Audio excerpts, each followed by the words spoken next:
Lo primero, muchas gracias a Cambio 16 por brindarnos esta oportunidad de estar aquí.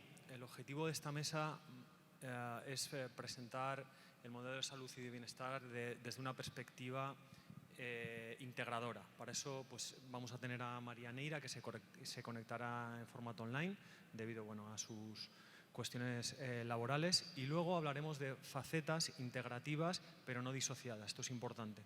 Hablaremos con el maestro del Dharma, con el Lama Sondru, hablando de esa parte más filosófico-espiritual, Javier hablando de la parte psíquica y José Luis hablando de la parte física, de la parte corporal. Así que trataremos de dar voz a diferentes perspectivas, pero siempre teniendo en cuenta que la integración es lo que hace que el ser humano sea como es. Vale, me dicen que María Neira no se va a poder conectar. Muy bien, gracias Karina. Entonces, avanzamos con esta mesa y tendremos más tiempo para debatir aquí.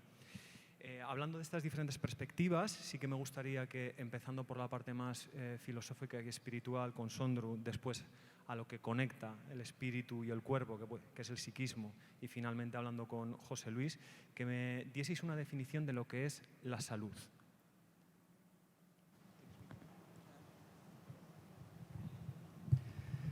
Bien.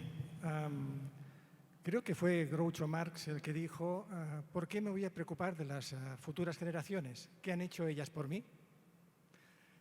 Y este punto de vista creo que es bastante interesante como para establecer el punto focal que tiene que ver con la definición de salud desde el punto de vista budista en concreto, y enlazado con el concepto que el Dalai Lama utiliza sobre la mente.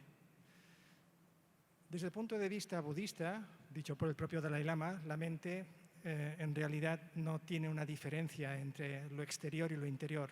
Los procesos cognitivos, psicológicos e incluso neurológicos están conectados también a los fenómenos que podemos percibir a través de ellos. De tal manera que la mente es todo.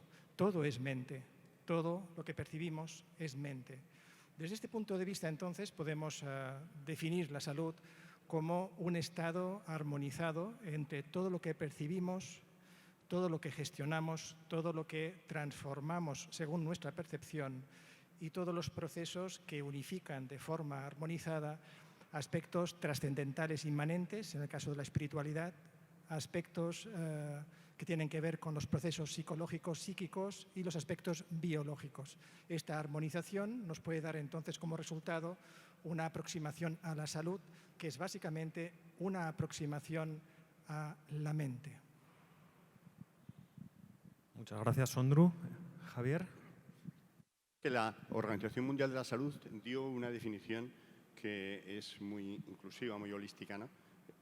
La OMS habla de que es el bienestar físico, psicológico, social y espiritual, ¿no?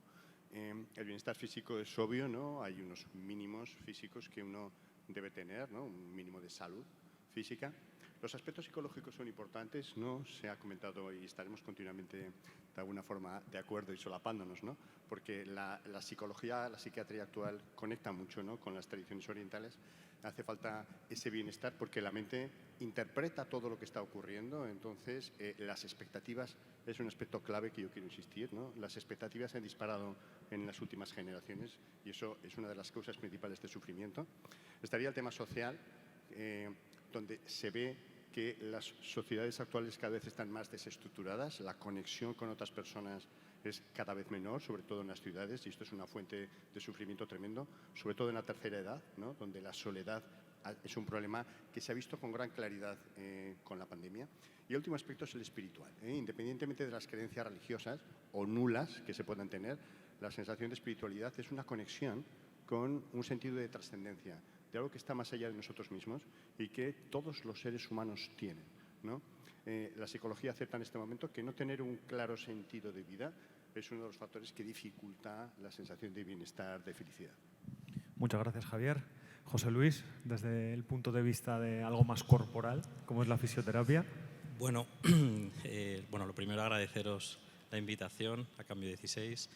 Bueno, cuando hablamos de salud y desde mi campo, que es el tratamiento de pacientes, sobre todo con dolor crónico, esta semana que se ha celebrado el Día Mundial del Dolor Crónico, sabemos que es una pandemia silente, ¿no? No es como la que hemos vivido recientemente con la COVID, sino que es una pandemia que no abre telediarios, no abre informativos, pero que lo sufren muchos millones de personas en el mundo. De hecho, en España se piensa que aproximadamente 11 millones de españoles sufren de dolor crónico. Entonces, cuando hablamos de salud, me gusta hacer una definición que dice que la salud es esa corona que brilla en los sujetos sanos que solo pueden ver los enfermos. Y yo creo que es verdad, hasta que no perdemos la salud, hasta que no tenemos una enfermedad, hasta que no sufrimos de dolor, no somos conscientes, ¿no?, de lo que tenemos.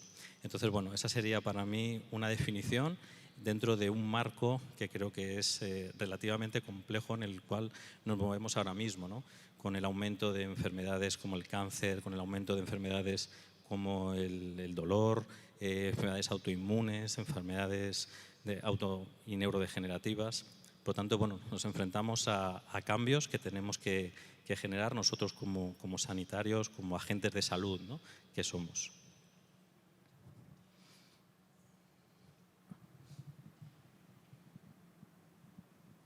¿Sí? Sí. Bueno, muchas gracias. Me quedo con esa corona que brilla, ¿no?, como definición de salud. Muy bonito. Ya que estamos hablando de salud y bienestar y hilándolo un poco con la definición que has dado, Javier, ¿no?, que define la OMS como bienestar en diferentes ámbitos, ¿no? Mi pregunta está orientada sobre todo, y abro la pregunta, a esa relación que existe entre el bienestar y la salud. ¿Es posible un nivel de salud óptimo sin tener unos niveles suficientes de bienestar y viceversa? ¿Es posible un bienestar óptimo sin tener suficientes niveles de salud? Son aspectos muy relacionados, obviamente, pero la salud, tal como la entendemos física, no sería un elemento contradictorio con tener un bienestar psicológico. De hecho, y tenemos aquí expertos, ¿no?, con el dolor, que es uno de los síntomas más frecuentes o el más frecuente. Muchas personas tienen dolores crónicos, tienen una mala salud física, pero sin embargo tienen una buena salud psicológica, es decir, aceptan la situación, las limitaciones, los síntomas que le está produciendo la enfermedad y consiguen tener una vida satisfactoria, con una buena calidad de vida, con un suficiente bienestar. De hecho, este es uno de los grandes desafíos de la medicina, la psicología en este momento. Muchas de las enfermedades son crónicas, van a durar por procesos de envejecimiento, de cronicidad, y lo que podemos conseguir no es tanto la disminución de los síntomas o la recuperación, digamos, de la salud puramente física, pero sí la aceptación, el bienestar psicológico. Por tanto, aunque hay una cierta relación obvia, se puede tener bienestar psicológico pese a que la salud no sea óptima del todo. Sondru, hablando del bienestar, tú que eres experto en esto, ¿qué supone el bienestar espiritual dentro del modelo de salud? Justo el campo espiritual, aquello que trasciende el constructo social con el cual nosotros nos movemos, nos comunicamos, e incluso está más allá de los procesos básicos psicológicos, los procesos cognitivos habituales. Es un campo que muchas veces se ha relacionado con la religiosidad. Yo quisiera distinguir entre religiosidad y espiritualidad para poder dar una visión mucho más transversal y para poner más en valor el hecho de cultivar aquello que pueda sobrepasar los límites de dos conceptos que en el budismo se habla mucho, pero que creo que todos vamos a entender porque es muy habitual. El concepto del egocentrismo y el concepto del egoísmo. Cuando el egocentrismo y el egoísmo que se trabajan a nivel espiritual se consiguen disminuir, todos los procesos conductuales, todas las emociones, todos los pensamientos y los sistemas y constructos que el ser humano puede realizar adquieren otro matiz, adquieren otra calidad. Y eso significa también que la salud física, ya sea por motivos genéticos o epigenéticos también, acaba siendo influenciada por este estado espiritual que influencia en el aspecto psicológico y también en el aspecto físico. Apunto otra vez a esa visión integrativa de lo físico, lo psicológico, lo espiritual y la interacción de estos tres aspectos con lo que percibimos y con el mundo que no solamente vivimos, sino que transformamos, como apuntaría la psicología social constructivista. No se trata de distinguir entre el individuo y la sociedad, sino de darnos cuenta que ambos aspectos construyen una realidad que podemos cambiar. José. Bueno, yo aquí estoy muy de acuerdo con mi admirado Javier. Cuando ves a un paciente en la consulta, cuando entran, y hablo desde la perspectiva de este paciente con una enfermedad crónica, con un dolor crónico, que son pacientes que normalmente están, bueno, aislados prácticamente de la sociedad, incomprendidos dentro del sistema de salud, entran con una cara de desesperación, con una tristeza, pero creo que somos capaces de devolverles el brillo en los ojos cuando les proponemos un plan terapéutico más allá de la psiquiatría, de la fisioterapia, de la nutrición, del ejercicio, sino cuando son capaces de entender que su tratamiento forma parte de su propio cambio. Es decir, les hacemos partícipes del tratamiento activo, no de tratamientos pasivos. Pero a tu pregunta, sí, estoy convencido que claro que puede haber personas, ¿vale?, que teniendo un déficit de salud importante puedan tener un bienestar, porque eso lo vivimos todos los días en las consultas. Vale, muchas gracias. Se hablaba de ese parámetro fundamental, ¿no?, de la aceptación de aquello que, pues, lamentablemente muchas veces no se puede cambiar, dejar de luchar y de reaccionar ante eso. Muy bien. Hablabas de la proactividad. En una de las ponencias previas se ha hablado de que cada uno limpie su casa, ¿no? Y se ha hablado mucho de la sostenibilidad en el ámbito de la empresa, en el ámbito de las inversiones. Pero claro, todo esto debería de partir de un ser humano que sea sostenible por sí mismo y que de dentro a fuera podamos ir materializando eso que estamos construyendo en el interior, como bien apunta el Dharma, ¿no?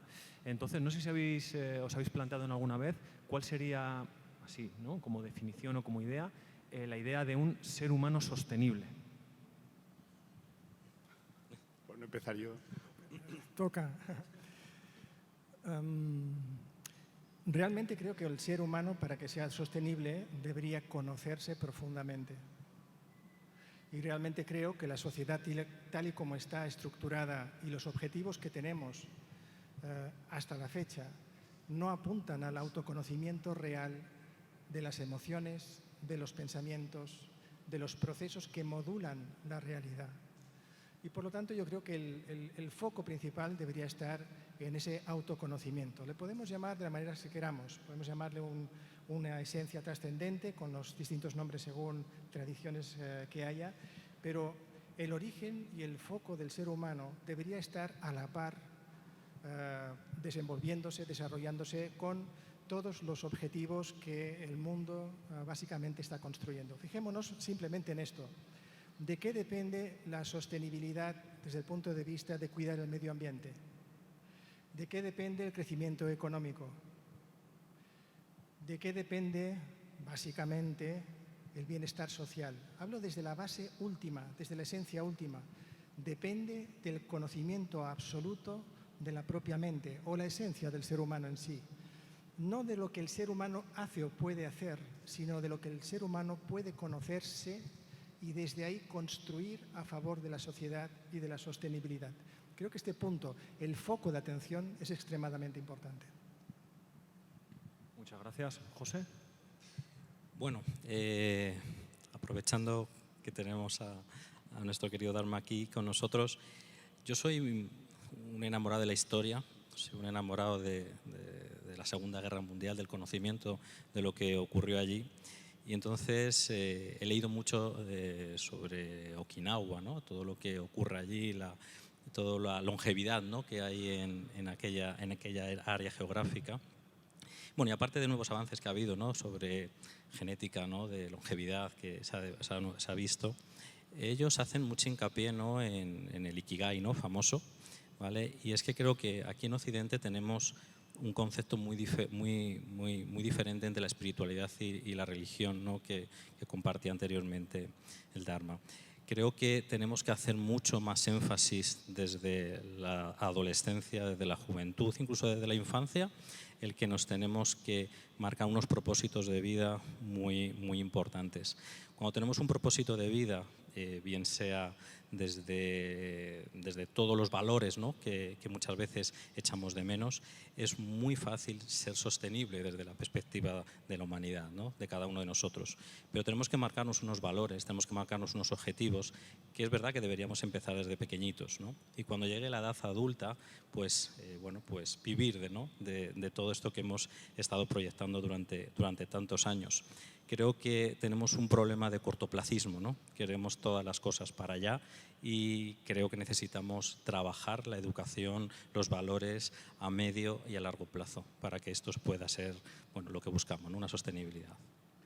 Y la paciencia, ¿no? Y la paciencia. Muy bien, muchas gracias. Hablas de valores, hablas de propósito de vida y sí, hay bastantes estudios que relacionan una mejora del bienestar y una mejora de la salud en las personas que tienen un propósito definido. Hay algo que a mí me parece especialmente interesante dentro de ese posible modelo de un ser humano sostenible y es la relación entre bienestar y conductas altruistas. Los estudios nos dicen que las personas que experimentan más bienestar personal tienen más conductas altruistas y las personas que son más altruistas tienen una mayor sensación de bienestar. Sí, absolutamente, ¿no?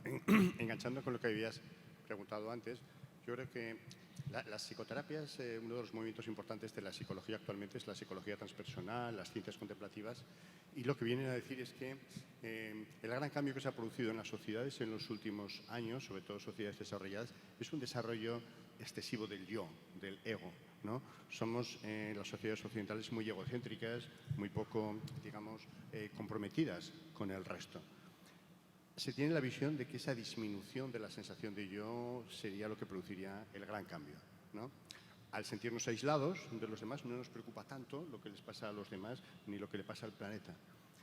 La pandemia, pienso que uno de los cambios que ha producido es la sensación global, planetaria, de que o nos salvamos todos como sociedad humana, ¿no?, como especie, y con el planeta o no nos salvamos nadie, ¿no?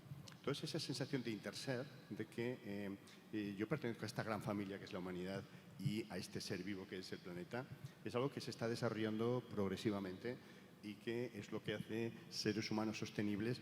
Y efectivamente, ¿no?, la sensación de bienestar, esto hay estudios desde hace más de 50 años, es mucho mayor si tú haces algo por los demás que si lo haces por ti mismo, ¿no? Hay estudios donde a un estudiante de psicología se le daban $20, ¿no?, y los que los gastaban en sí mismo eran mucho menos felices que los que lo gastaban en los demás, por ejemplo, ¿no? Se demuestra que las personas con mayor conexión consigo mismo son más capaces de cuidar el planeta, de cuidar a los demás. Estos son hallazgos consistentes, ¿no? Y yo creo que iría por ahí. Lo que pasa es que hay una especie de resistencia porque nuestra sociedad occidental está muy basada en el consumo, en el individuo, en la competición, etcétera. Pero yo creo que esto cada vez más se está resquebrajando, ¿no? Se está viendo que esto no es un modelo ni que da la felicidad ni que sostiene el planeta. Sí, precisamente iba a plantear esa cuestión después, ¿no? El hecho de que todos los marcadores de bienestar nos hablan de que es necesario la red de relaciones.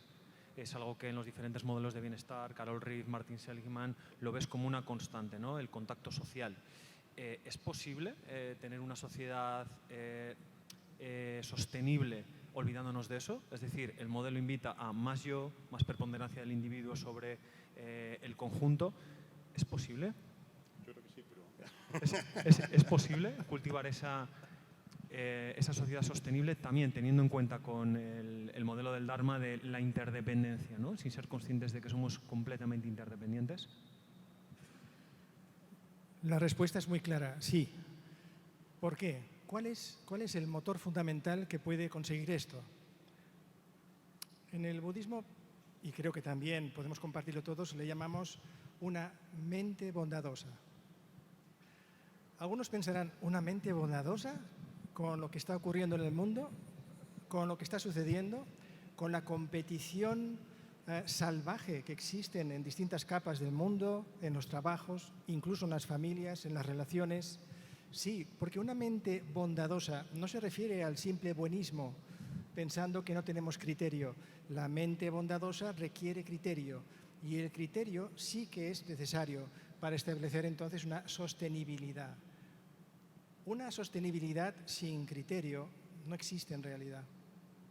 Fijémonos, por ejemplo, en los sistemas educativos, que también se ha comentado antes. Quizá podríamos poner como 3 plazos, ¿no? A corto plazo, medio plazo y largo plazo. Tenemos la preocupación de qué ocurre con mi trabajo, qué ocurre con lo que gano. Voy a poder llegar mañana, voy a tener una enfermedad, la voy a poder curar, voy a tener que pagarla, no la voy a poder pagar.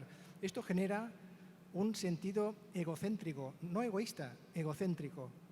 Pero a medio plazo también, ¿qué ocurre con la sostenibilidad, por ejemplo, en el sentido de las diferentes dinámicas económicas, estructurales, sociales, políticas que existen?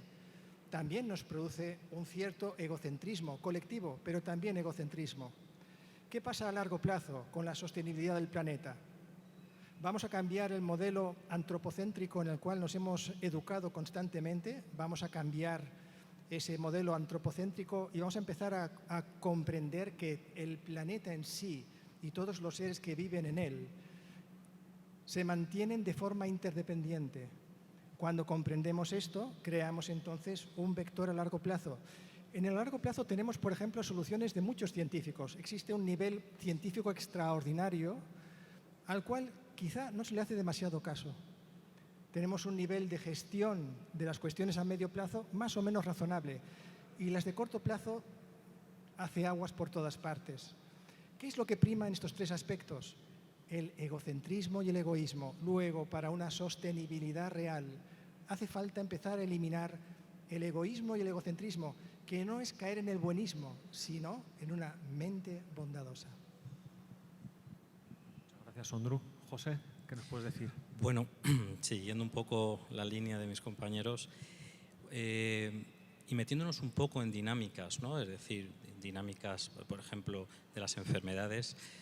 Sabemos que las personas bien relacionadas, en este caso, que tienen menos capacidades, menos limitaciones en su día a día, ¿no? Entonces, sabemos desde la neurociencia que todo lo que es el dolor y todo lo que es el ámbito social están íntimamente ligados, ¿no? Es decir, muchas veces nos encontramos con pacientes que su intensidad de dolor, su intensidad de enfermedad está muy ligado con todo lo que le está relacionado en su entorno social, ¿no? Por lo tanto, sabemos, y eso sí que hay muchos estudios en los cuales los pacientes, los sujetos que tienen un buen entorno social, ¿vale?, son pacientes que tienen menos intensidad de estrés, menos enfermedades inmunológicas, menos intensidad de dolor, es decir, están mucho mejor en sus capacidades físicas. Por lo tanto, la comunidad es muy importante en el día a día. Vivir solos, no estamos hechos para vivir solos desde la historia de la humanidad. Siempre hemos vivido en comunidades. Por lo tanto, tenemos que, bueno, pues sobre todo en Occidente, intentar volver a ciertos orígenes, ¿no? Tenemos que volver a esos valores, a esos orígenes, a esa forma de vida, ¿no?, que vivíamos hace años.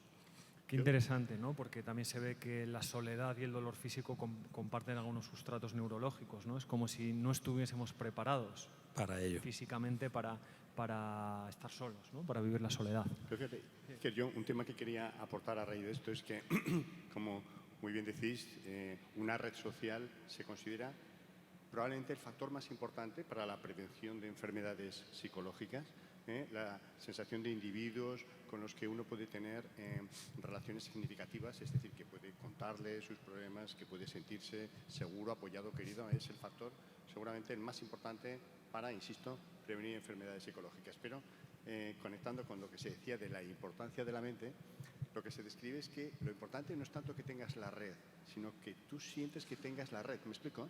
Es lo que se llama en psicología el soporte social percibido. Es decir, si yo siento que tengo gente que me va a ayudar si tengo problemas, aunque luego igual tengo problemas y no me ayudan, no sé si me explico, pero lo que correlaciona es la sensación subjetiva de que tienes esa red social. Es fascinante el tema, ¿no? Sí, o sea, que no va tanto de tener 1 millón de followers, ¿no? No, Con los eso cuales no.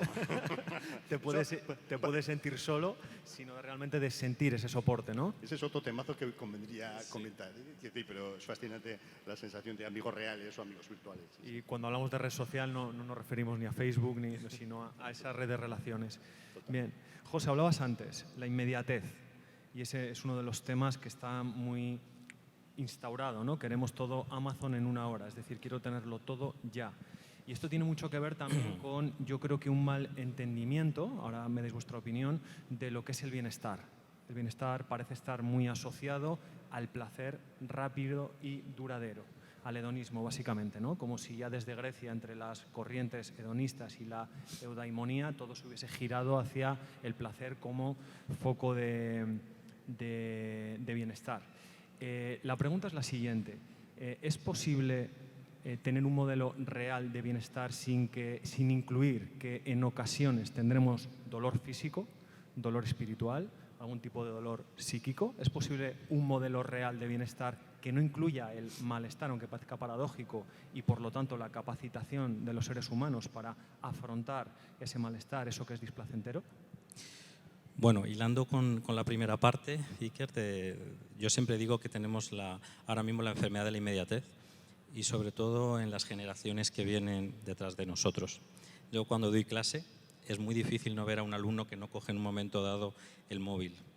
Y no lo digo como crítica, sino lo digo como preocupación, ¿vale? Es decir, la ansiedad que les pueden generar el hecho de no estar mirando continuamente sus redes sociales, el WhatsApp. Pero todos aquí hemos mandado cartas a nuestras novias hace años y tardaban una semana en respondernos, en el mejor de los casos, por carta. Ahora, como veas el doble chic en azul y no te hayan contestado, ya tenemos una bronca, ¿no? Entonces, esa inmediatez la tenemos en todo, en todo. Y aquí sí que me gustaría hacerte una pregunta, Javier, siguiendo con esto. Si se sabe, porque yo sí que lo estoy viviendo en la consulta, veo cada vez más adolescentes, más jóvenes con dolor crónico que hace unos años. Y no sé qué relación pueda tener esta enfermedad de la que estamos hablando ahora mismo, de la inmediatez, por decirlo algo, con el hábito de vida, con este ímpetu. No sé si tendrías alguna información al respecto. Bueno, yo creo que es lo que dices, ¿no? Las expectativas, ¿no? Cada nueva generación tiene más expectativas. Esto se llamó el efecto cohorte. Y lo que viene a decir es que cada nueva generación tiene más sufrimiento psicológico que las anteriores. Y yo creo que los que hemos conocido a nuestros abuelos lo vemos claro, porque ellos sabían que aquí se venía a sufrir, ¿no? Y si no sufrías, pues eso que te llevabas, ¿no? Pero el desarrollo tecnológico, la expectativa de desarrollo social ha llevado la idea a nuestros hijos, yo tengo hijos adolescentes, de que aquí no se puede sufrir. Y si se sufre, la culpa es de alguien, de los padres, del gobierno, de quien sea, ¿no? Yo creo que esto es Entonces, eso también pasa con la enfermedad física. Es decir, nuestros abuelos eran mucho más sufridores, ¿no? Y la expectativa de salud no era la de un bienestar perfecto, la de nuestros hijos sí. Y entonces el dolor, que tiene un componente subjetivo muy importante, psicológico, emocional y también físico, pero ese componente psicoemocional hace que perciban dolor mucho más fácilmente y lo toleren mucho peor que las generaciones anteriores. Tiene que ver con eso, con la inmediatez y las expectativas que van muy ligadas. Sí, sobre esta cuestión, también añadir los mecanismos neurológicos que las actuales tecnologías activan de forma desaforada y exagerada. Por ejemplo, todo el sistema digital basado en el sonido, el color y el movimiento utiliza una exagerada presencia de un elemento neuroquímico, la dopamina, y esta es adictiva, muy adictiva, cuando llega el momento. Y los niveles de oxitocina van bajando considerablemente. Curiosamente, los niveles de oxitocina ocurren cuando hay, sobre todo, contacto físico, cuando hay presencia humana, no digitalizada.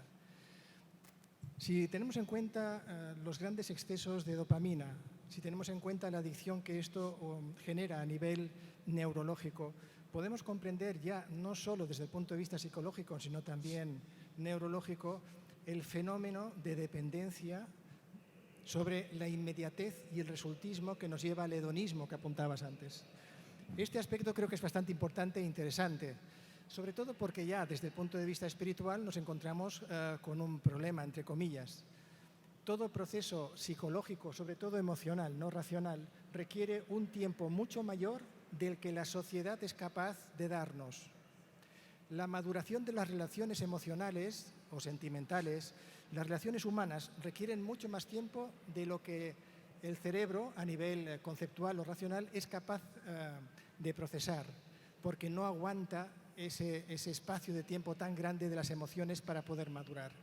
No os digo nada a nivel espiritual, que requiere elementos todavía de mayor maduración que todos los procesos cognitivos relacionados con el pensamiento y las emociones. Por eso tenemos que plantearnos, ¿es sostenible este enfoque? ¿Ayuda a nuestra salud este enfoque?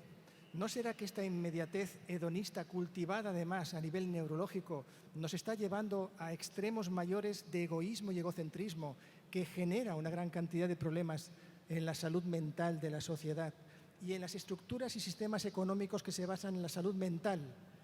No olvidemos tampoco que podemos encontrarnos con dirigentes de altísimo nivel que si hiciéramos una prueba de psicopatía o sociopatía exacta, nos sorprendería encontrar que algunos de ellos tienen altos índices de psicopatía o sociopatía.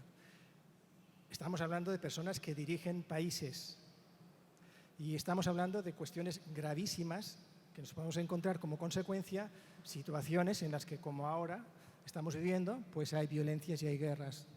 Es muy importante este punto, a mi modesto entender. Sí, yo en este sentido de la inmediatez lo vemos continuamente en la consulta, ¿no?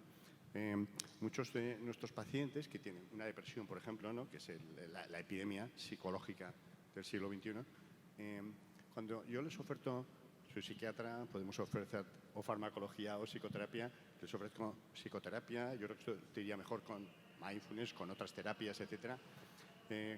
Casi el 50% de la gente, por lo menos, te dice, sí, sí, doctor, ya sé que usted es muy amigo de las psicoterapias, etcétera, pero no me complique la vida. Pastilla. Prozac o lo que sea y acabamos, ¿no? Este es el tema, ¿no? Y claro, y pues, lo que usted quiera. Es una decisión personal, pero este es un ejemplo de lo queremos todo y enseguida en todo, no solamente en lo psicológico, en lo físico, en lo espiritual, en la felicidad, todo. Sí, esto va muy unido a lo que decías antes, ¿no, Javier? Las expectativas.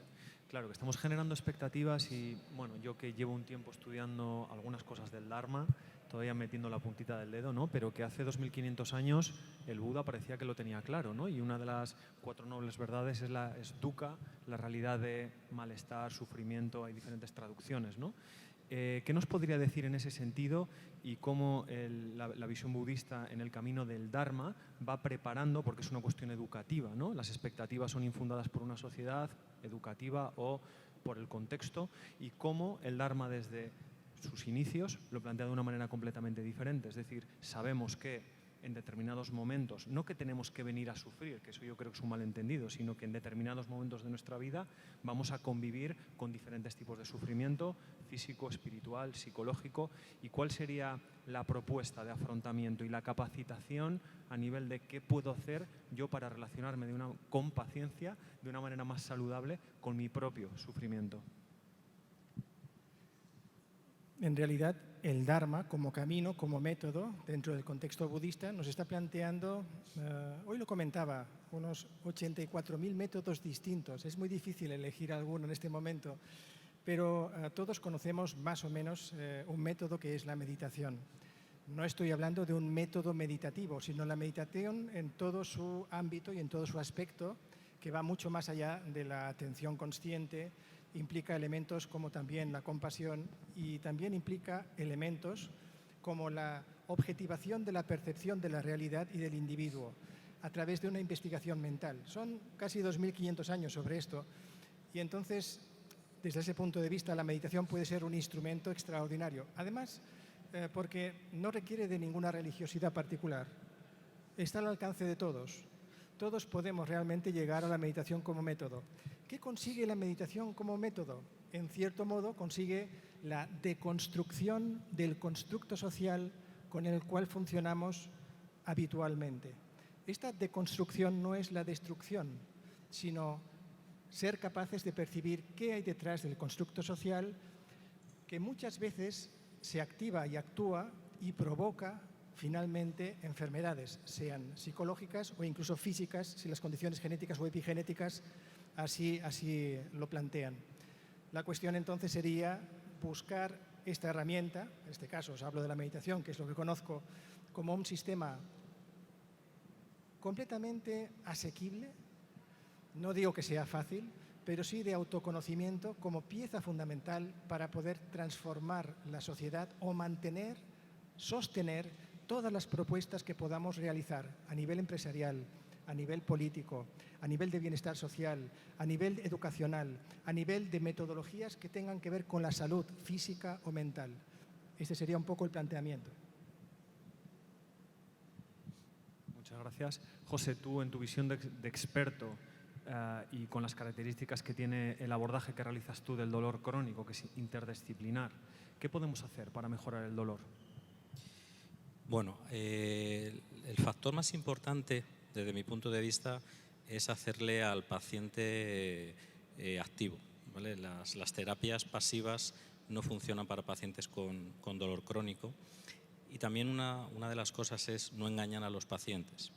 Muchas veces el paciente con dolor crónico no podemos garantizarle que le vayamos a quitar el dolor. Lo que podemos garantizarle casi al 100% es que podemos mejorar su calidad de vida y su capacidad física. Entonces les tenemos que hacer partícipes, es decir, necesitamos tiempo. Es decir, nosotros por los estudios sabemos que nunca menos de 3 a 6 meses de un tratamiento activo los pacientes pueden encontrar más o menos una velocidad de crucero. Y una vez que estamos aquí, para mí lo más importante es hablar del tratamiento del dolor a nivel multi o interdisciplinar. Es decir, y además, cuanto más es la sumación a la vez de todos los profesionales, mejores resultados tenemos. Hoy en día pues conocemos que la medicina, los fármacos son muy aptos, pero no son la única faceta que pueden tener. Pueden ser unos magníficos coayudantes, pero hay mucha evidencia científica, por ejemplo, en la educación en dolor. El paciente tienes que educarle en dolor, tiene que tener conocimiento de qué es lo que le está ocurriendo, quitarle esa incertidumbre, quitarle ese catastrofismo, ¿no?, que tiene el paciente. Pero también necesita este paciente de ejercicio terapéutico. Pero el ejercicio terapéutico no es hacer ejercicio, tienes que hacer ejercicio. No, es la dosis. ¿Vale? La dosis es súper importante. Casi todos los pacientes con dolor huyen del ejercicio porque se han pasado de dosis. Hay veces que el ejercicio simplemente es levantarte de la cama, para algunos pacientes. Otros bajar las escaleras y otros hacer incluso la cama. El trabajo psicológico, fundamental, y también la nutrición. ¿Vale? Es decir, si metemos todos estos en una esfera, podemos encontrar grandes resultados. Pero siempre, todo lo que he dicho, es trabajo completamente activo por parte del paciente. Si no los involucramos, si no les educamos, los resultados son de consulta en consulta cada 2 meses buscando la solución. Guau, ¿no? Paciencia, involucrarse, creo que esto va en una dirección contraria a lo que socialmente estamos viendo, ¿no? Estamos hablando mucho de ciencia y, bueno, yo soy un enamorado de la ciencia, pero sí que creo que se da una situación que es bastante paradójica en la sociedad que tenemos actualmente. Por un lado, la evidencia científica cada vez nos va dando unas direcciones más robustas en las cuales podemos basarnos, ¿no? Hablas de 3 a 6 meses, hablas de un tiempo de meditación, hablas de ciertos parámetros de psicoterapia en los cuales ya tenemos medido, ¿no? Podemos anticipar. Esto me lleva a que en 1988 se publicó un libro que se titula Conocimiento inútil, y es una cuestión que ya hace 35 años se plantea. Han pasado 35 años, nuestro conocimiento aumenta, pero vemos que las elecciones personales, individuales, muchas veces van en una dirección muy diferente a lo que la ciencia nos dice. La ciencia nos dice que sabemos qué tenemos que hacer para, por ejemplo, bajar la obesidad, más o menos sabemos qué tenemos que comer, qué no tenemos que comer, venimos de un VIPS, ¿no? Y hemos visto lo que hemos visto ahí. Sabemos que hay muchas pautas que son buenas para mejorar nuestro proceso psíquico, o desde un punto de vista más empírico, 2.500 años de meditación que la ciencia va confirmando y en algunos casos también refutando cosas que se llevan diciendo. ¿Qué nos pasa para tener tanto conocimiento acumulado y en determinados momentos hacerle tan poco caso? Bueno, eso se ha estudiado mucho con lo que es la psicología motivacional, ¿no? ¿Por qué actuamos? Yo me acuerdo cuando era pequeño era muy frecuente ir al médico, y yo soy médico, todos sabíamos lo malo que era el tabaco, y los médicos era el subgrupo que más fumaba hace 30 años, ¿no? Era como antinatural, y yo tenía el máximo conocimiento de que eso era perjudicial. En psicología motivacional el tema clave es cuando nos tomamos decisiones, etcétera, los aspectos racionales no son lo que más pesan ni muchísimo menos, son aspectos más emocionales, ¿no? Generalmente cuando tomamos una decisión hay beneficios que no son claros, son psicológicos, que para nosotros son muy importantes y no estamos dispuestos a abandonarlos, ¿no? Y entonces, todo lo que es la entrevista motivacional tiene que ver con ver lo que gana una persona cuando está en una situación que es negativa para él y ver cómo se puede sustituir de alguna forma esas ganancias de otra forma que no sean negativas. No sé si me explico, ¿no? Entonces, por ejemplo, fumar, ¿no? Mucha gente utiliza el tabaco como una forma de calmar la ansiedad o de relacionarse con los demás o de sentir que llena el tiempo. Entonces, lo que hacemos en entrevista motivacional es ver cómo se puede obtener esos beneficios de una forma alternativa que no implique el consumo del tabaco, ¿no? Insisto, la toma de decisiones de los seres humanos es de lo menos racional, ¿no? El cambio en estilos de vida, que es uno de los grandes factores para mejorar la salud, como sabemos, el dolor, etcétera, etcétera, tiene que ver con estos aspectos psicológicos que no son fáciles de gestionar, ¿no? Porque, de nuevo, queremos resultados inmediatos con poco esfuerzo, etcétera, etcétera. Sí, pienso más o menos lo mismo que Javier. A ver, el tema yo creo que también es un problema de los canales en los que está la evidencia científica. Yo creo que cuando vamos al profesional, el profesional sí que da más o menos unos buenos remedios, vamos a decir, unos buenos consejos, asesoramientos científicos, ¿no? El problema es los canales en los que esto hoy en día se transmite. Y es muy paradójico ver que tenemos muchos datos, ciencia que habla de la obesidad, de la importancia del ejercicio, pero sin embargo tenemos una sobreinformación por todos los sitios que nos llevan hacia el camino contrario. Tenemos que tener una gran fuerza de voluntad para romper contra esa sobreinformación que tenemos constantemente, ¿no? en redes sociales, en la televisión, etcétera. En la consulta, como bien decía Javier, bueno, ahí sí que podemos dar muchos criterios científicos, pero y aquí a lo mejor discutimos un poco, no siempre se transmite así, ¿vale? Todavía hay muchos profesionales de la salud que no hablan con criterios científicos. Entonces nos estamos dañando muchísimo porque no generamos credibilidad al paciente. Entonces, primero, mirarnos el ombligo como profesionales de la salud, intentar transmitir, ¿no?, la importancia del conocimiento científico y después trasladarlo a la sociedad de una manera organizada y bien comunicada, cosa que no está ocurriendo en estos momentos. Muy bien, muchas gracias. Hablabas de entender la motivación, ¿no? Y qué beneficio está obteniendo una persona cuando tiene una conducta que es insalubre. Hablas de educación. ¿Qué nos aporta el Dharma? Desde el punto de vista del Dharma se trabaja mucho lo que es la atención.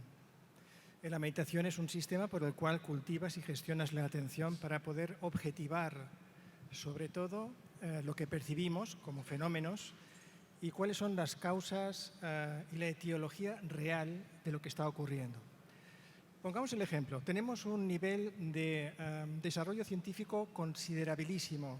Estamos a un nivel de desarrollo científico conocido, tan grande, que eso se traduce en una tecnología que es a su vez capaz de cambiar o transformar nuestra percepción del mundo. Pero ¿por qué no salen a la luz los puntos científicos más contundentes para cambiar las fallas del sistema o la estructura social en la que estamos? Aquí habría que preguntarse qué se está buscando realmente. Por ejemplo, podemos hablar de mantenimiento, cuidar el medio ambiente. Claro, si yo cuido el medio ambiente y con esto consigo un beneficio económico, cuido el medio ambiente. Pero si cuido el medio ambiente y no tengo un beneficio económico, me lo voy a pensar mucho. Estoy hablando de la conducta. Habría que estudiar realmente cuáles son los procesos conductuales y los orígenes de los procesos conductuales para saber si hacemos caso a la ciencia o no. ¿Por qué? Si la ciencia va en contra de mis intereses económicos, no la voy a escuchar demasiado. Si la ciencia va a favor de mis intereses económicos, quizá la escuche. Si la sostenibilidad va a favor de los intereses económicos, entonces también quizás lo escuche. Estoy diciendo en pocas palabras que tenemos, en cierto modo, que cambiar el foco y la manera en la que estamos traduciendo nuestros intereses. Nuestros intereses no deberían estar basados en el beneficio, solo en el beneficio, en la competitividad destructiva, sino en la complementariedad. Nuevamente, una mente bondadosa, nuevamente el altruismo, nuevamente un concepto que finalmente haga de la salud no un sistema discriminativo, activo o pasivo, escondido o a plena luz, sino una parte de la propia vida que estamos utilizando todos los días. Por eso quería puntualizar esta cuestión. ¿Dónde está el foco? ¿Por qué le damos tanta funcionalidad y utilidad al tema medioambiental, al tema económico o incluso al bienestar de la propia sociedad y, por supuesto, a la salud? ¿Es un tema funcional? ¿Es un tema de beneficio? ¿Solo es funcional y beneficio? ¿Dónde está la mente bondadosa? ¿Dónde está la sabiduría? ¿Dónde está entonces el respeto por la vida real de las personas reales, más allá del beneficio? La espiritualidad creo que apunta en esa dirección. Bueno, entiendo que es lo que comentaba Javier, ¿no? Es una cuestión de entender la motivación que hay detrás de cada toma de decisiones, y has dicho algo que sería bonito, ¿no?, para traer un congreso, que es el hecho de darnos cuenta de cuáles son los parámetros que nos llevan a decidir, que nos creemos muy dueños de nuestra propia atención, ¿sí?, y nos damos cuenta de que hay un montón de parámetros precognitivos o subconscientes que dominan nuestra atención y por lo tanto la toma de decisiones. Bueno, nos queda poquito para cerrar esta mesa. Os voy a pedir que dentro de ese modelo de lo que sería un ser humano sostenible, ¿qué ingrediente quitarías y qué ingrediente pondrías? José Luis. Pues yo el ingrediente que quitaría sería la pereza, y el ingrediente que pondría sería el poder del hábito, ¿vale? Creo que cuando quitamos uno y ponemos otro, empezamos a cambiar interiormente. Creo que lo he estado planteando desde el principio. El ingrediente que quitaría sería el egoísmo y el egocentrismo. Y el ingrediente que pondría sería el altruismo o esa mente bondadosa. Insisto, no buenista, ya que la mente bondadosa en realidad está conectada y unida a la sabiduría, no al simple conocimiento funcional, sino a la sabiduría que respeta toda la dimensión del ser vivo, no solo del ser humano, sino de todos los seres que estamos en este planeta. Y lo mismo, sí, yo creo que en este momento las corrientes psicológicas coinciden completamente con el Dharma en este aspecto, ¿no? El egocentrismo sería el tema clave, ¿no? La visión donde yo soy lo más importante y todo lo demás es secundario, ¿no? Donde consideramos los demás como daños colaterales, es parte del problema, ¿no? Y la contraparte sería la compasión, entendida como la capacidad de darnos cuenta del sufrimiento de los demás y de uno mismo, poniéndolo en plano de igualdad, ambos tipos de sufrimiento, y la sensación de que uno tiene que colaborar. Nosotros, yo siempre suelo decir en los cursos o donde estoy, ¿no?, que si nosotros, que estamos bien en general, ¿no?, las personas que estamos aquí tenemos una buena situación de todo tipo, si nosotros no nos comprometemos a empujar a que este mundo vaya mejor, ¿quién lo hará? No puede hacerlo la gente que sufre. Tiene demasiado malestar como para poder tener ese altruismo. Es mucho más complicado. Bueno, pues con esto llegamos al final de esta mesa. Espero que haya resultado de interés. Muchas gracias, José Luis. Muchas gracias, Sondru. Muchas gracias, Javier. Un placer contar con vosotros. Muchas gracias.